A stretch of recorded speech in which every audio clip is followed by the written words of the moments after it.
नन्ही सी आंखें और मुड़ी हुई उंगलियां थी। ये बात तब की है जब दुनिया मेरे लिए सोई हुई थी। नन्ही सी आंखें और मुड़ी हुई उंगलियां थी। ये बात तब की है जब दुनिया मेरे लिए सोई हुई थी। नंगे से शरीर पे नया कपड़ा पहनाता था। ईद वीद की समझ ना थी पर फिर भी मेरे साथ मनाता था।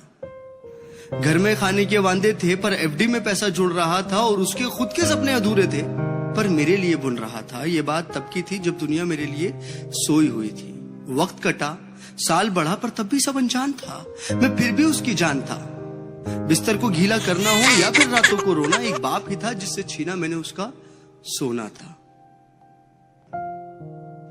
पर वो बचपन शायद अब सो चुका था और मैं जवानी की दहलीज में कदम रखने लगा था। नया शहर था।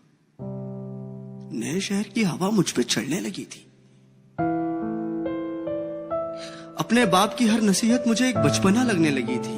काम जो मिल गया था, पैसा जो आने लगा था, क्या जरूरत है बाप को, ये सोच मुझ में पलने लगी थी। और उधर मेरा बाप बेचैन था मेरी याद में कि कुछ रोज तो घर आजा बेटा, बस यही था उसकी फरियाद में। और मैं उससे हिसाब लेने लगा था जो दुनिया का कर्जदार बन चुका था। क्या जरूरत है तुम्हें अब्बू इतने पैसे की, अब ये सवाल करने लगा था।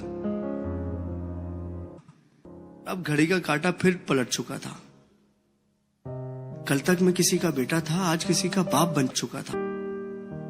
बेलोस मोहब्बत की मूरत होता है बाप, जो लफ्जों में ना बुना जाए और कलमों से जो ना लिखा जाए वो होता है बाप। जो रोते हुए को हंसा दे और खुद को माजूर बना के तुम्हें खड़ा कर दे वो होता है बाप। और मैं इस नज़म का कोई नाम रख नहीं पाया क्योंकि मैं बाप को एक लफ्ज में बता नहीं पाया।